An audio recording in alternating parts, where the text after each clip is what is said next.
그래서 하나님 나오심을 날마다 인정하는 거야. 하나님은 역시 멋지십니다. 하나님은 역시 짱입니다. 하나님은 역시 쿨하십니다. 이런 말 왜 하나님께는 안 해? 사람한테는 잘하면서 하세요. 민수기 13장 25절에서 33절까지 말씀을 우리 같이 보시도록 하겠습니다. 제가 한 절, 여러분 다음 절 교독하겠습니다. 40일 동안 땅을 정탐하기를 마치고 돌아와.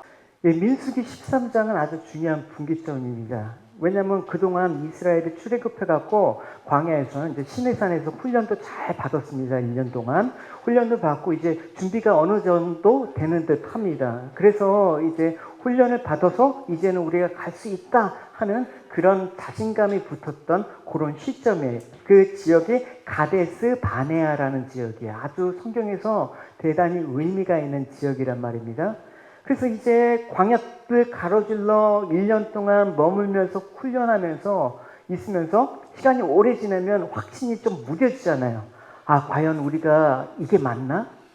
이렇게 하는 게 맞나? 이 여정에 정말 성공할 수 있을까? 과연 가나안 땅은 약속받은 대로 젖과 꿀이 흐르는 땅인가? 뭐 이런 의심이 찾아오잖아요. 시간이 오래되면. 그 확신이 의심으로 바뀌는 때예요. 그래서 우리가 과연 거기에 들어가서 정복할 수 있을까? 이런 여러 가지 생각이 많은 이스라엘 백성들이 안 되겠다. 눈으로 한번 확인해 보자 하면서 가나안 땅의 정탐을 요청하는 그런 장면입니다. 신명기 보시면 오늘 이 정탐의 내용들이 나와 있어요. 보시오. 여러분의 하나님 여호와께서는 이 땅을 여러분에 주셨소. 일어나서 여러분의 하나님께서 여러분에게 약속하신 대로 저 땅을 차지하시오. 두려워하지 말고 걱정하지 마시오.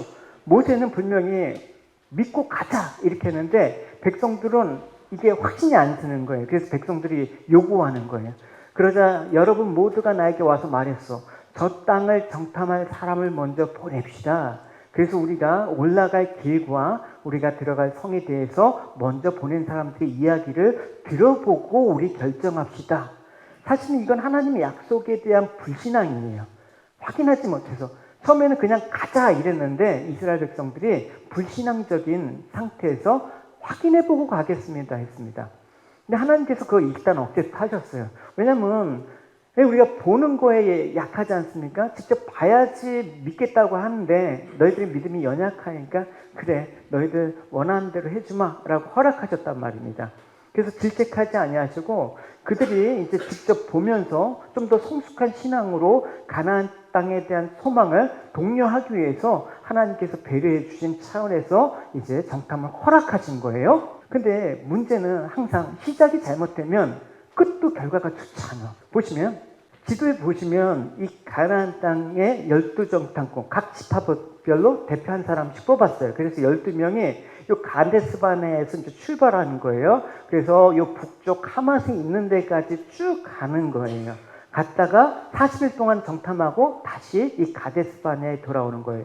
여러분 이 지도상에 보면 여기서부터 여기까지 한 160km 정도밖에 안 돼요. 그러니까 성인 남자가 걸어서 보통 일주일이면 충분히 갈 정도란 말입니다.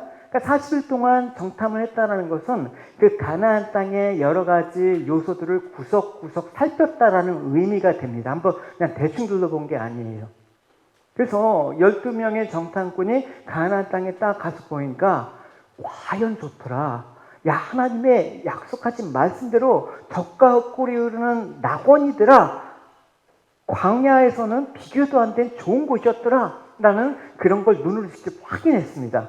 그럼 어떻게 합니까? 우리 확인했으니까 가서 우리 그 땅을 정복하겠습니다. 이렇게 해야 되는데 보시면 그게 아니에요. 보시면 그들이 이제 그 땅에 들어갔을 때 이 얼마나 그 땅에 그 과실이나 그것들이 풍성한지 이걸 증거로 이제 갖고 오는 거예요. 그들이 에스겔 굴절에서 포도 한 송이가 달려있는 포도나무 가지 하나를 꺾었습니다. 그리고 두 사람이 장대 메고 장대 가운데 포도나무 가지를 매달아서 날랐습니다. 그들은 석류와 무화과 나무도 땄습니다. 그래서 이제 와서 모세에게 말해요. 와, 당신이 우리를 그 땅에 보냈는데 가서 직접 봤습니다. 근데 과연 그 땅에 젖과 꿀이 흐르는데 보십시오. 이게 그 땅의 과일입니다. 아, 여기까지는 전혀 문제가 없죠? 이 사람들인데 이 마음 상태가 이 보고를 하는 과정에서 이 기쁘고 가벼운 발걸음이 아니었어요. 사실은 지금 이 보고를 한 시점은 대단히 마음의 고민과 무거운 걱정들을 가득 안고 돌아왔단 말입니다. 왜냐하면 적과 꿀이 흐르는 땅이었는데 그러면 우리 갑시다가 아니라 뭐냐면 그러나 이게 항상 우리를 맥을 빠지게 하는 거예요. 그러나 이 부정적인 보고가 바로 이어지는 거예요. 오늘 본문 28절을 보세요. 그러나 다 좋은데 그러나 맥 빠지죠. 그 땅 거주민은 강하고 성읍은 견고하고 힘이 클 뿐 아니라 거기서 안악 자손을 보았다. 그 10명의 정탐꾼들이 보는 내용들 40일 동안 구석구석 살폈으니까 얼마나 객관적이고 정확한 걸 보았겠습니까? 그러니까 가서 봤더니 호대가 다들 거의냐 완전히 장난이 아니야.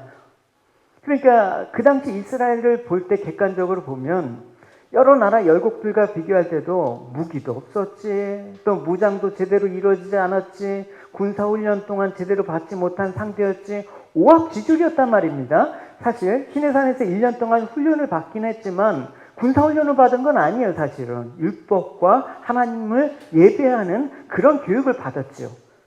그래서 이 애굽시아에 400년 동안 노예로 있던 사람들이 다 가서 보니까 이거는 최신식 무기와 또 신체적 여건이 장난이 아니야. 그러니까 쏘는 게 당연하겠죠. 그러니까 그들이 깜깜해 보이는 거예요. 또 그들이 요새는 초롱성이야. 그래서 이스라엘은 그 현상, 객관적인 현상에 위축이 되는 거예요. 근데 하나님께서 그럼 1년 동안 무기 만들고 군사훈련을 시켰죠.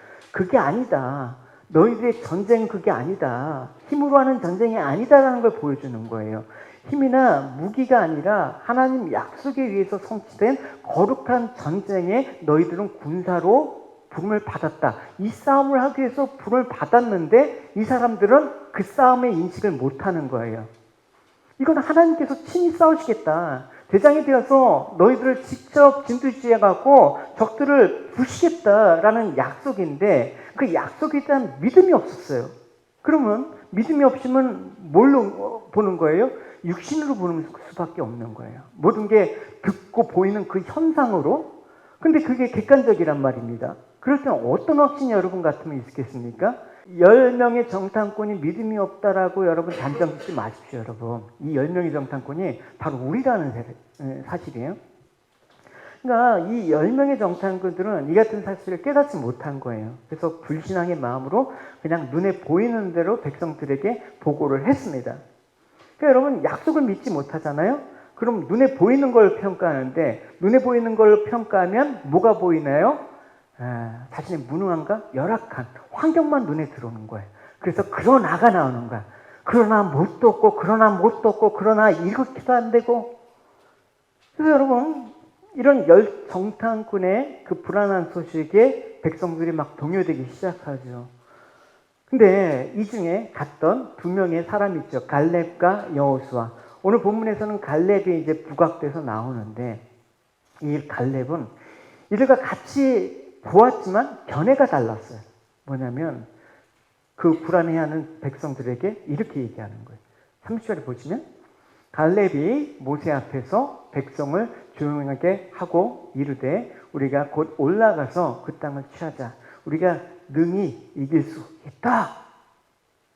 그러니까 똑같이 다른 정탐꾼들과 보고 돌아왔는데 한쪽은 낙심하고 또 한쪽은 이길 수 있다라고 얘기하고 있습니다. 그럼 갈렙은 어떤 마음일까? 우리가 갈렙에게 이 말을 통해서 이스라엘은 충분히 가나안 거민을 이길 수 있는 힘이 있다고 생각하기 때문에 들어가자고 했을까? 아니에요, 여러분. 그럼 갈렙은 무엇을 보았는가? 똑같은 육신의 눈으로 봤는데 갈렙은 무엇을 보았는가가 여러분의 핵심이란 말입니다. 무엇을 보았길래 갈렙은 그 땅에 들어갈 수 있다라고 얘기한 것입니까? 여러분 우리가 이 부분에서 너무 쉽게 생각하는 경향이 있어요. 보통 이제 설교자들도 이런 메시지를 많이 던지죠. 우리가 갈렙과 여호수아를 본받아서 어떤 어려움과 대적과 환란이 있더라도 겁먹지 말자. 담대하게 믿음으로 하나님만 바라보고 가자. 네, 이렇게 한단 말입니다. 갈렙 역시 여러분 과연 두려운 마음이 없었을까라는 생각을 한번 해볼 수가 있어요. 갈렙은 과연 우리랑 구조가 다른 사람인가? 그렇지 않아요. 그러니까 여러분 갈렙이 정말 두려움이 없었다 그러면 10명의 정탐꾼이 이제 악평을 하잖아요. 그 땅에 거민들도 있고요. 그들은 정말 키가 크고요. 그들의 성은 엄청난 무기가 있고요. 그들을 우리가 상대할 때 우리는 메뚜기와도 같다라는 그런 의식을 갖고 있었단 말입니다.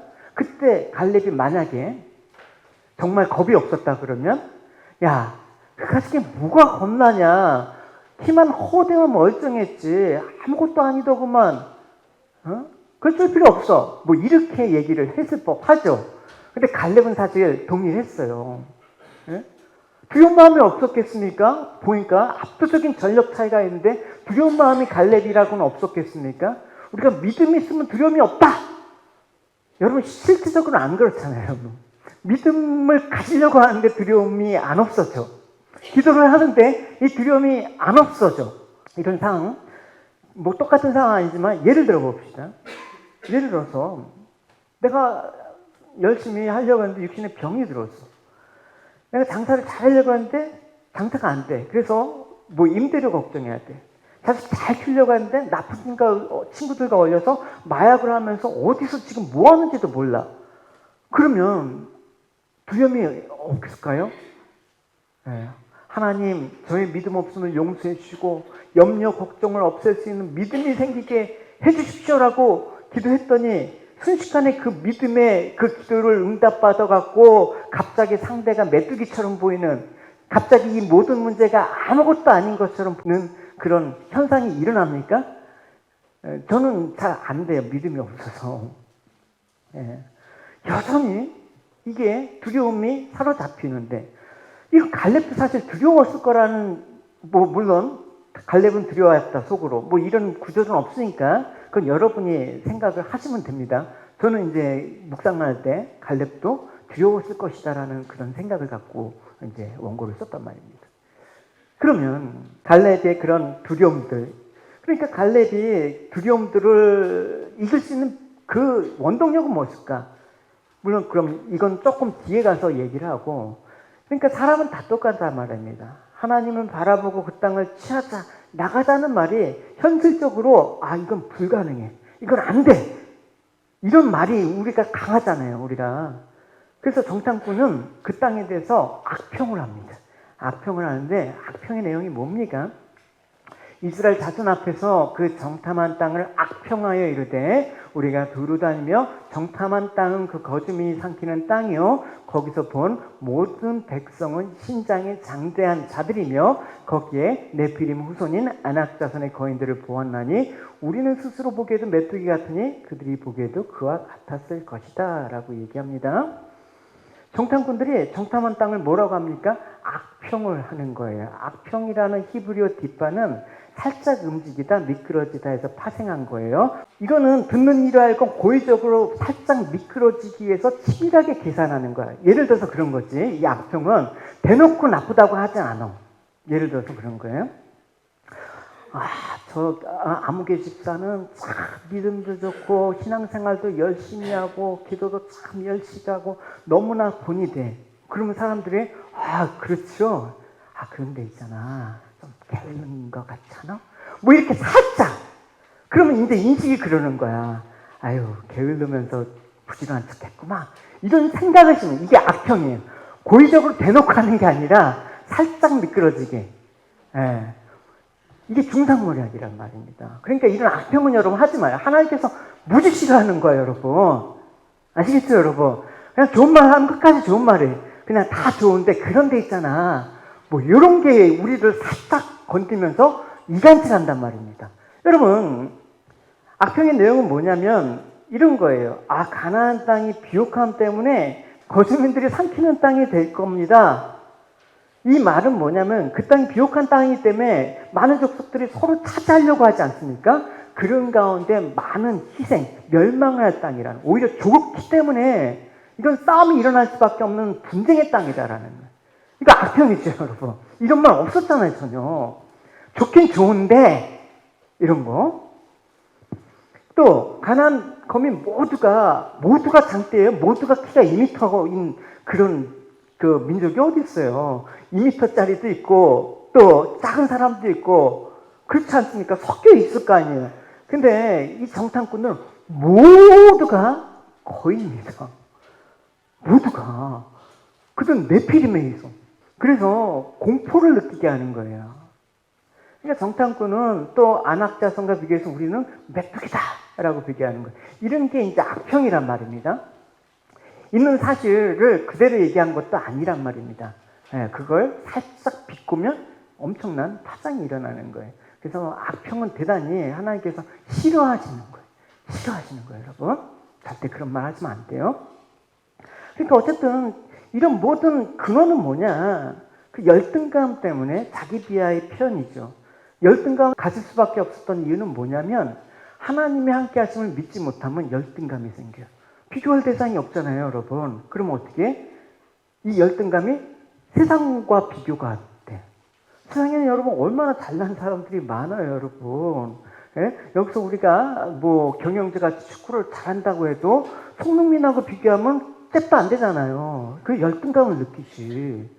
비교 대상이 있으니까 그래. 그러니까 하나님 안에서 우리가 있지 않으면 열등감을 갖고 사람은 살 수밖에 없단 말입니다. 열등감 없는 사람이 없어. 이 자유함들이 없단 말입니다. 그래서 외모만을 비교했을 때 정말 우리가 한없이 초라하고 정말 가진 것도 없고 무기도 변변치 않아. 그러니까 여러분 하나님 백성들이 이렇다라는 거예요. 사실은 하나님께 우리가 부름을 받아 선택을 받았는데 사도 바울도 그래요. 너희들이 인간적으로 보면 대단해서 하나님께서 선택하신 게 아니다. 대단히 열등하다라고 얘기를 하고 있습니다. 보시면 고린도전서에 사도 바울은 성도 여러분, 하나님께서 여러분을 부르셨을 때를 한번 생각해 보십시오. 당시 여러분들의 모습이 어떠했는지 생각해 보십시오. 세상의 표준으로 볼 때 지혜 있는 사람도 많지 않고 권력 있는 사람도 많지 않고 가문 좋은 사람도 많지 않았습니다.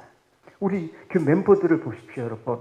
그죠? 우리 자기 비하가 아니라 진짜 세상에 너무 잘난 사람들이, 너무나 똑똑한 사람이, 너무나 부자인 사람들이 많아요. 거기 비해서 여러분 그것만 비교하면서 얼마나 초라합니까, 여러분. 그래도 하나님께서 초라한 이 모습들을 가지고 일하시지 않습니까? 할렐루야.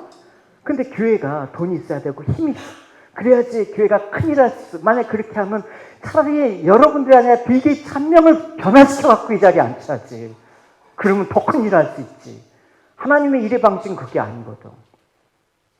그래서 하나님의 백성들이 인간적인 기준으로 육체에 따라 평가한다 그러면 보잘것없지만 그렇다고 하나님 보지 못하고 자신만 본다면 이 열등감의 나락은 끝이 없단 말이야. 평생 이 열등감에 벗어나지 못해서 자유함을 못 느끼는 거예요.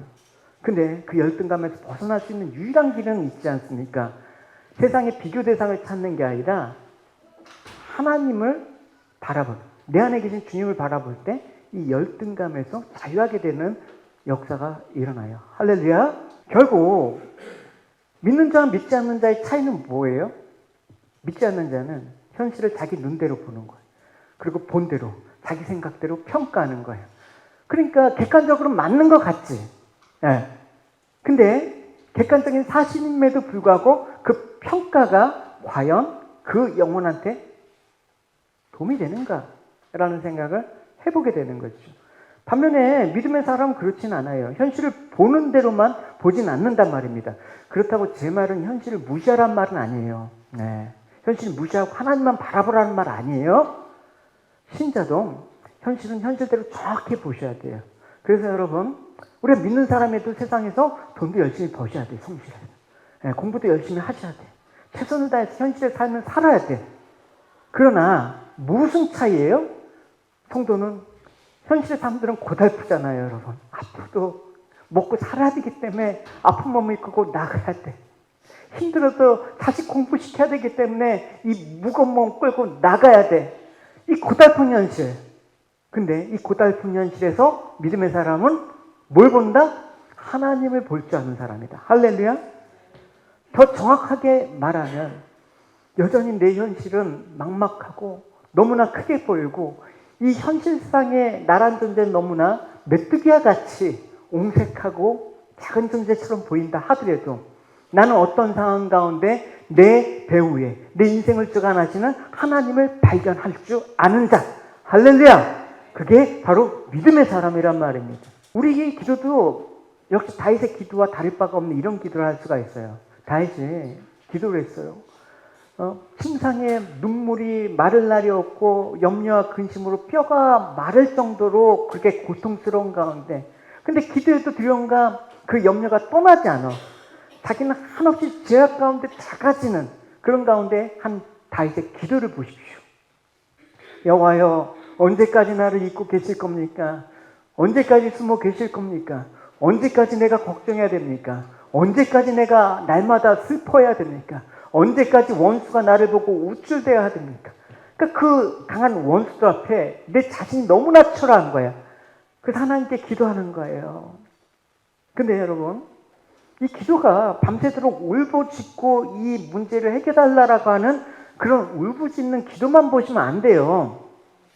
왜냐하면 이 기도에는 이 기도를 하기까지의 그런 수많은 시간 동안 이 다윗은 많은 시간과 노력을 기울여서 하나님을 묵상했던 그런 시간이 더 많았어요. 그래서 하나님이 나를 지금까지 어떻게 이끌어와셨나, 어떻게 나를 보호하셨나 계속해서 묵상하면서 기도했다라는 거예요. 이전에도 지금과 같이 생명이 위급한 상황이 있었지, 아니 더 힘든 상황이 있었지, 근데 결국은 합력해서 선을 이루는 그 일들을 하나님 묵상하면서 기도하는 거예요.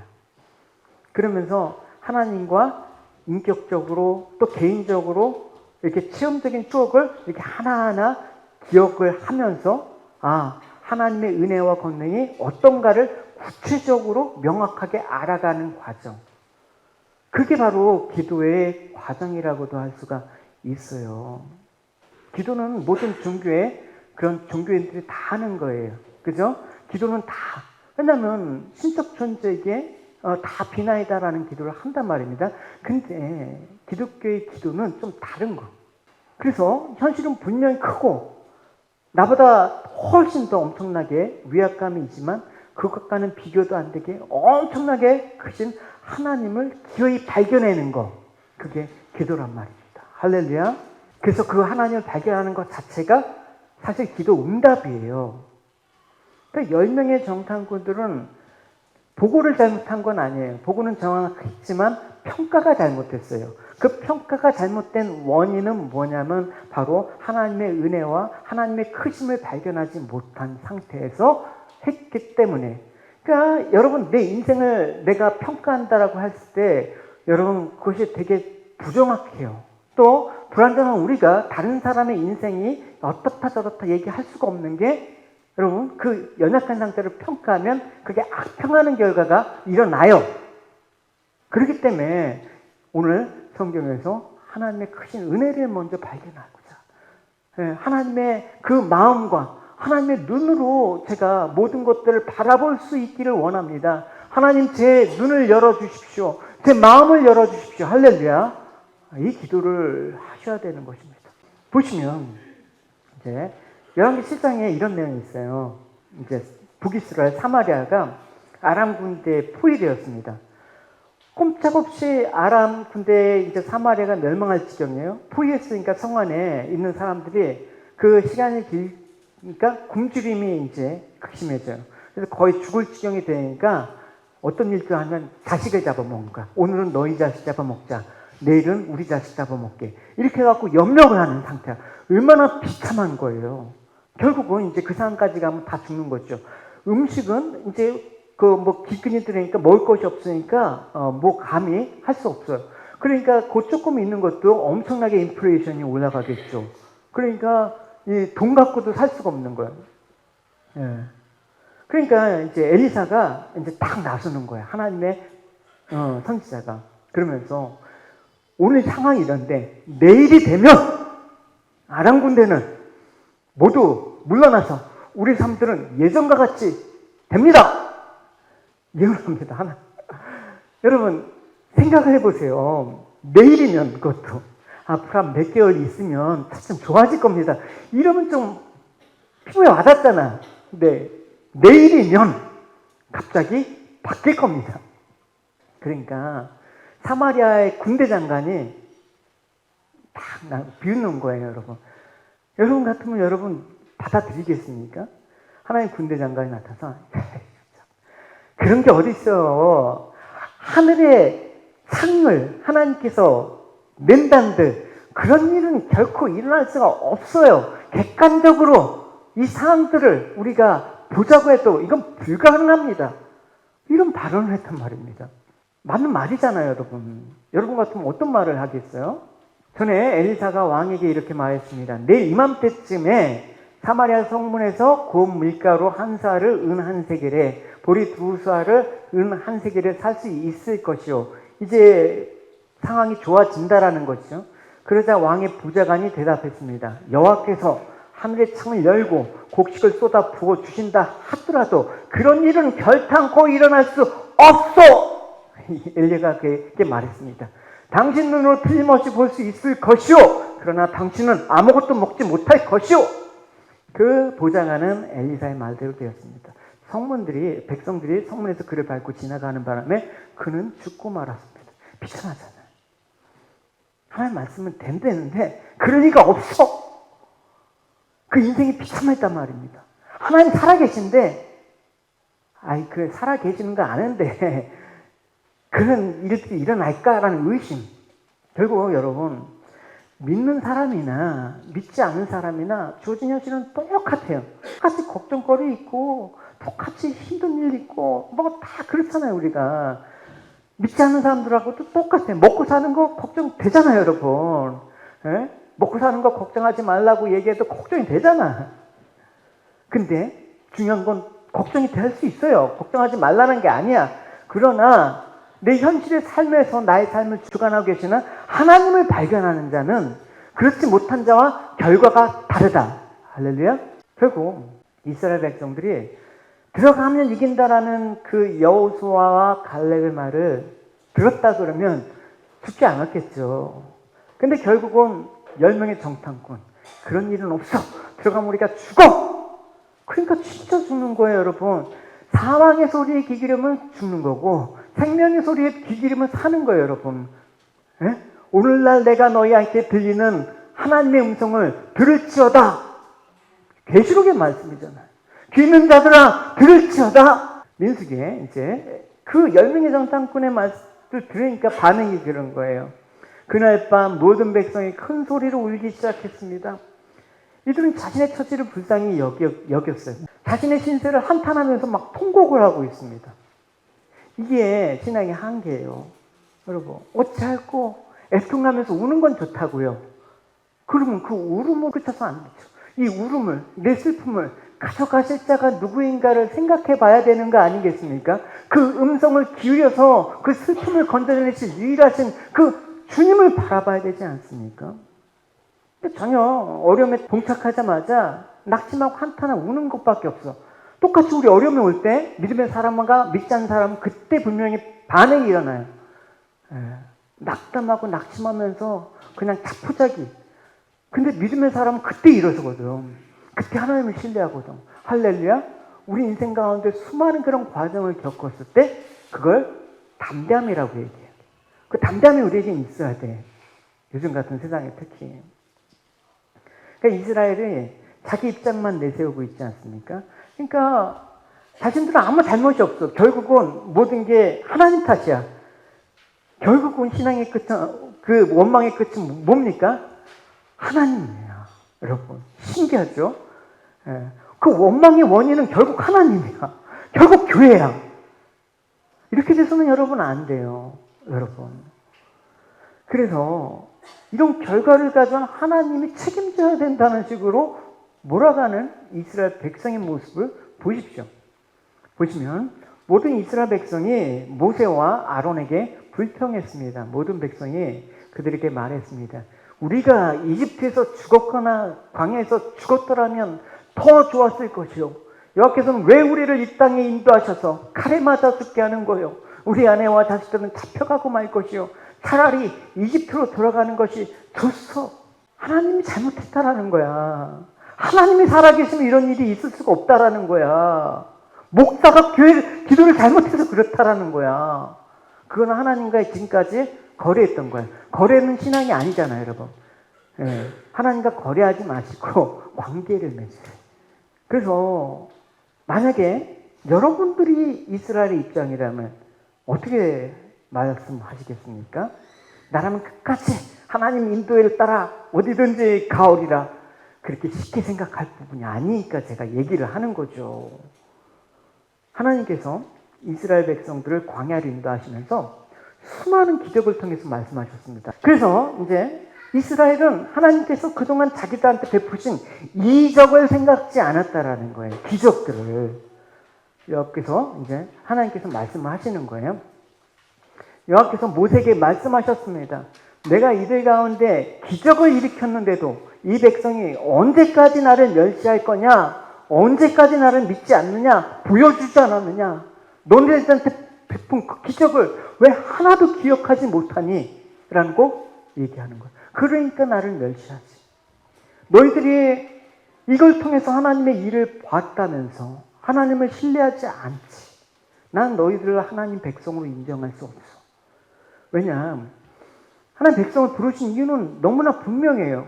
하나님의 신실하심과 하나님의 하나님 되심을 세상에 보이기 위함인데 하나님의 백성이란 자들이 하나님을 신뢰하지 못하면서 그렇게 하나님을 멸시하는 하나님 백성의 자격이 없다라고 얘기하시는 거예요. 이것이 가나안 정탐을 한 10명의 정탐꾼들과 이스라엘 전체 모습이라는 거예요. 그들이 믿는 건 결국은 내 상식밖에 하나님은 존재하지 않아. 그래서 하나님도 이런 상태에서는 어쩔 수가 없어. 늘 자기 상식과 이성의 판단이 앞서오는 그런 신앙을 살았단 말입니다. 하나님 약속도 인간의 상식으로 믿는 거예요. 여러분, 상식으로 믿으니까 어떻게 됩니까? 갔는데 가서 보니까 힘센 거인들이 있다. 우리는 메뚜기와 같이 약한 자다. 그러면 상식적으로는 뭐가 맞아요? 힘센 거인과 메뚜기 같은 나약한 자들이 싸우면 상식적으로는 힘센 사람이 이기는 거잖아. 그러니까 상식적으로는 그게 맞는 거야. 힘 있는 자가 이기는 거. 세상은 상식적으로 여러분 생각하는 거잖아요, 여러분.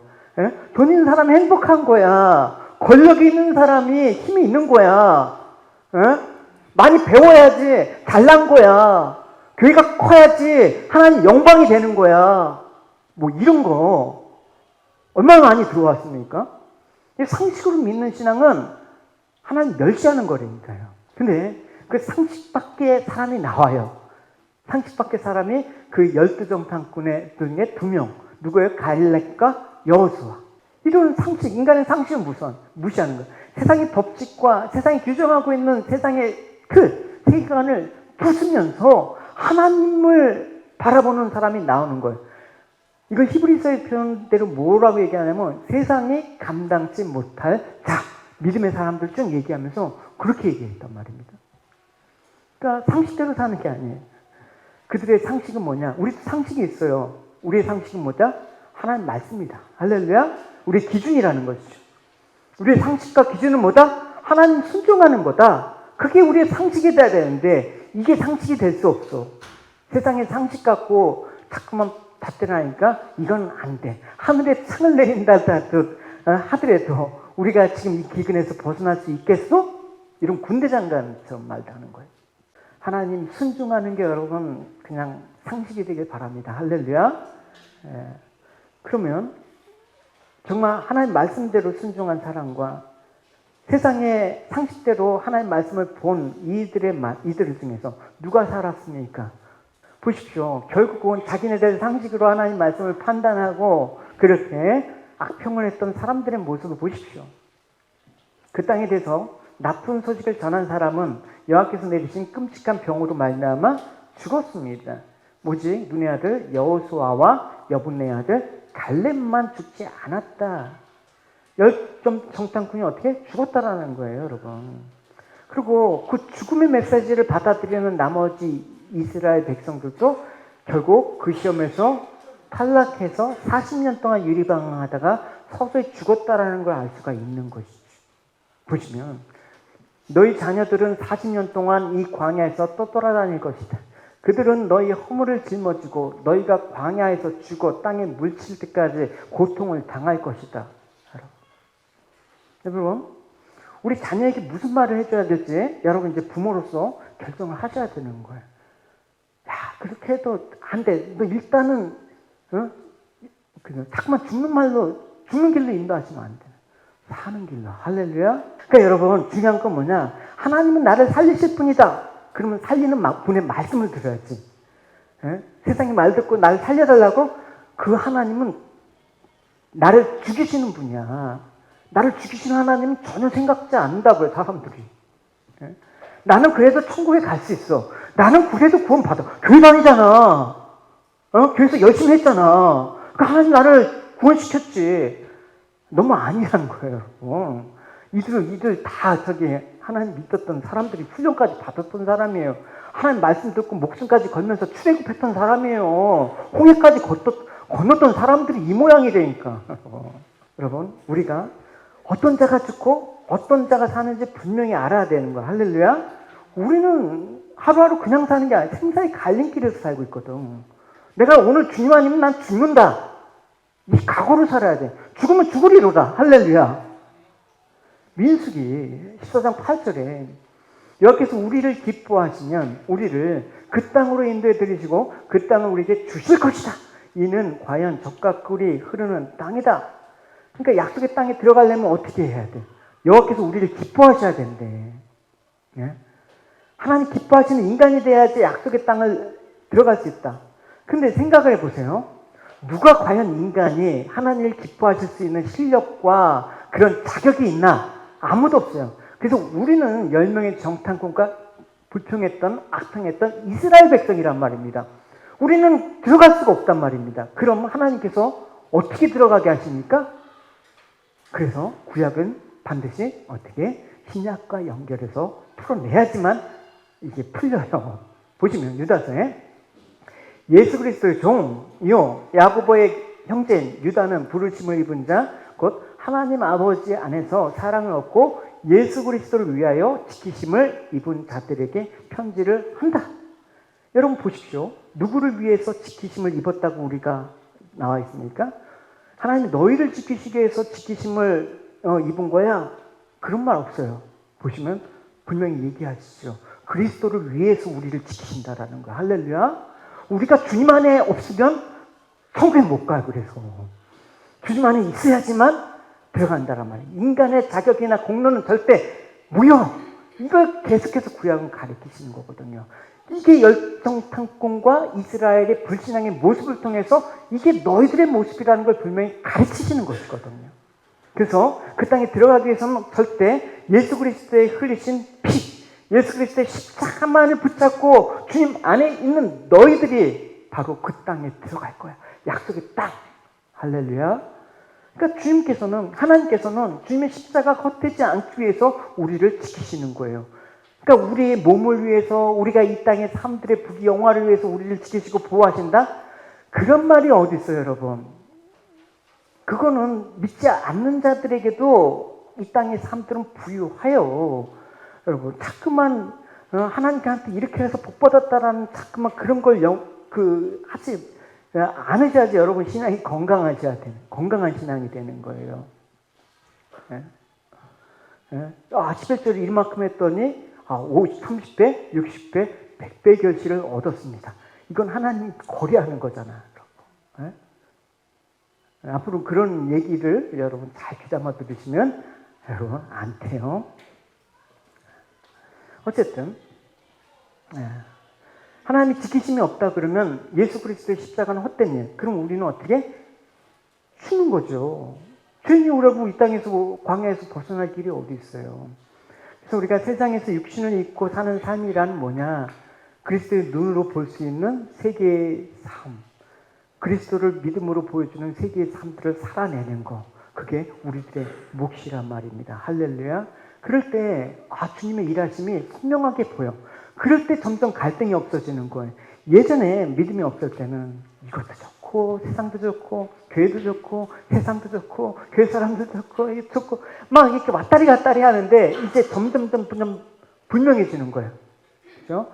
지금은 희미했지만 점점 그리스도의 일하심을 보이게 되고 나중에는 얼굴과 얼굴을 맞대고 주님을 볼 그날이 올 것이다. 할렐루야. 고린도전서에 지금 우리가 거울을 보는 것 같이. 왜냐면 그때 당시 거울은 이렇게 통동 이렇게 해갖고 잘 안 보였어요. 오늘 같은 거울이 아니에요. 그래서 희미하게 보이지만 그때는 얼굴과 얼굴을 마주 보듯이 보게 될 것이다. 지금 우리가 부분적으로 알지만 그때는 하나님께서 나를 아신 것처럼 완전하게 알 날이 있을 것이다. 그래서 오늘 믿음의 정의가 내려지죠. 믿음이란 우리의 당면한 현실의 실존의 문제들을 나의 눈으로 아니라 하나님 관점으로 보는 게 믿음이다. 그러니까 나와 나의 처지 환경에만 초점을 맞춰 그러면 내 삶을 주관하시고 역사하시는 하나님을 볼 수가 없다. 그러면 악평을 하게 돼. 그러면 평가가 다르게 돼. 객관적인 사실을 보고할 수 있지만 평가가 틀리게 됩니다. 평가가 틀린 인생 살면 망하는 거야. 내 평가는 주 약속 안에서 하나님만을 확신하며 나가는 이루심을 바라봤을 때만 온전히 평가할 수 있는 거란 말입니다. 여러분 요셉을 보십시오. 이방 땅에 노예가 됐어요. 옥에 갇히는 신세가 되었는데 끝까지 하나님께서 자신에게 보여주신 약속을 이루실 것을 확신하며 성실한 삶을 살았어요. 현실 삶들을 자포자기 한 게 아니라 성실하게. 보디발의 장군의 집에서도 그 종의 총무로서 성실히 다 하고 또 감옥에 들어가서도 그 사무 관수장을 맡으면서도 그 죄인들의 그 옥사 행정 정반을 다 책임지고 했었단 말입니다. 성실하게.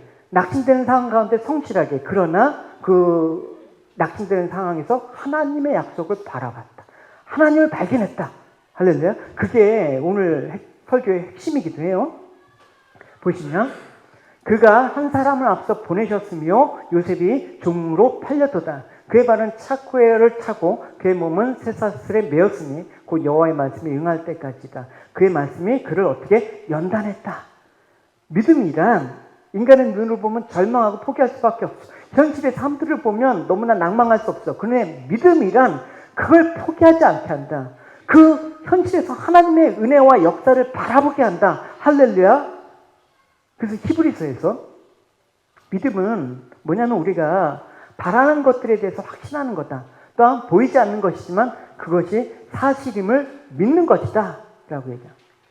여러분 현실의 삶 속에서 낙담을 하고 포기하는 상황들이 있지만 결국은 우리가 낙담과 포기를 극복하시는 하나님을 붙잡아야 되는 거예요. 할렐루야. 전능하신 하나님을 온전히 신뢰해야 되는 거예요. 그래서 사도 바울은 성도들에게 우리는 사실 믿음으로 사는 것이다. 보는 것으로 사는 자들이 아니다. 라고 얘기를 하고 있습니다. 그래서 하나님을 가장 기뻐하는 자는 누구냐? 하나님의 크심을 볼 줄 아는 자. 내 생각과 내 모든 것들을 뛰어넘어서 하나님의 크심을 인정하는 것, 날마다. 그게 뭐다? 그게 찬양이에요, 여러분. 예? 찬양. 우리가 부르는 찬양은 그 찬양에다 곡조를 붙여있기 때문에 그것도 찬양이지만 그 찬양의 근본적인 의미는 하나님의 크심을 드러내는 거. 여러분, 음치라도 찬양 잘할 수 있어요, 없어요? 예, 인자매 잘할 수 있죠. 음치라도. 인자매님의 음치라는 얘기는 아니에요? 예. 청년들 찬양 잘할 수 있지. 아멘. 우리 찬양 잘할 수 있어. 조수미보다도 찬양 잘할 수 있어요. 할렐루야. 예. 그래서 하나님 기뻐하시는 자. 그래서 하나님 나오심을 날마다 인정하는 거야. 하나님은 역시 멋지십니다. 하나님은 역시 짱입니다. 하나님은 역시 쿨하십니다. 이런 말 왜 하나님께는 안 해? 사람한테는 잘하면서 하세요. 뭐 아주 상투적이고 그 미학적인 말 안 써주셔도 돼요. 하나님 역시 기분 파셔 뭐 이런 거. 뭐 이런 거 할 수 있잖아요, 여러분. 그래서 하나님을 알아갈 때 거래가 아니라 하나님과 이제 진정한 사랑의 관계 맺음을 알 때 나는 내 인생을 하나님께 맡길 유일하신 분이다라고 인정을 하는 거야. 던져버려. 맡겨. 하나님 크심을 알고 여러분의 생애를 드려. 아끼면 똥돼. 하나님의 크심에 내 인생을 통해서 크게 드러나길 갈망합니다. 소원합니다. 그것이 내 소원입니다. 할렐루야. 예수님께서 분명히 말씀하셨잖아요. 그렇게 하면 내가 진리로 말하는데 나를 믿는 사람은 내가 지금까지 온 일들을 그 사람도 행할 것인데 심지어 하나님 크심을 알고 너희 삶들을 드리잖아? 더 큰 일도 행할 거야. 얼마나 멋집니까 여러분. 이 말씀 정말 크신 하나님 너희들 제대로 알아서 크시면 맑게 너희들 인생을 반응시켜봐. 그러면 예수님께서 가신 그 길을 능히 갈 수가 있을 거야. 너희들을 부인하고 십자가를 지고 갈 수 있을 거야. 그래서 이 세상에 남은 예수님의 일들을 너희를 통해서 이루실 거야. 할렐루야. 그게 더 큰 일이야. 땅끝까지 이르러 복음을 전하는 증인이 될 거야. 예수님의 부활 소식을 접한 제자들에게 마태복음 28장에서 최종적으로 땅끝까지 이르러 내 증인이 되리라. 복음을 증거하라. 그 미션을 주고 예수님께서 승천하셨잖아요. 그 일들을 우리가 해야죠. 그래서 이스라엘 사람들은 하나님 나라의 목적이 아니에요. 애초부터. 그러니까 아까 제가 서두에 얘기했듯이 처음에 출발부터 잘못했다고 얘기하고 있잖아요. 약속의 땅이 삶의 전부가 아니야. 목적은 뭐냐? 어디 가든 애굽에서 노예 생활보다 못하겠어. 어디 가도 그것보다 못하겠어. 그러니까 내 자신의 평안함을 위해서 간 거야. 세상의 복이야. 내 한번 편하게 잘 살면 그것으로 모든 것으로 만족이야. 그러니까 어디 세상이 호락호락하게 내 생각대로 되어지나요?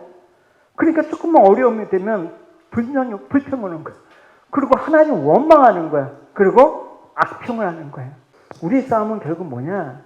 하나님이 너희들이 싸우라고 하신 그 싸움을 싸울 것인가? 아니면 먹고 사는 문제 이 세상에 매여서 그걸 목표로 싸울 것인가? 세상 현실을 보면 그렇게 살다가는 하루도 못 버팁니다. 먹을 거 입을 거 없는데 어떻게 살아요? 주님께서 뭐라고 해요? 나를 위해서 먼저 그의 나라 그의 위에 싸워라. 너희들 봐라. 저 공중에 나는 새를 봐라. 드레핀 백합화를 봐라.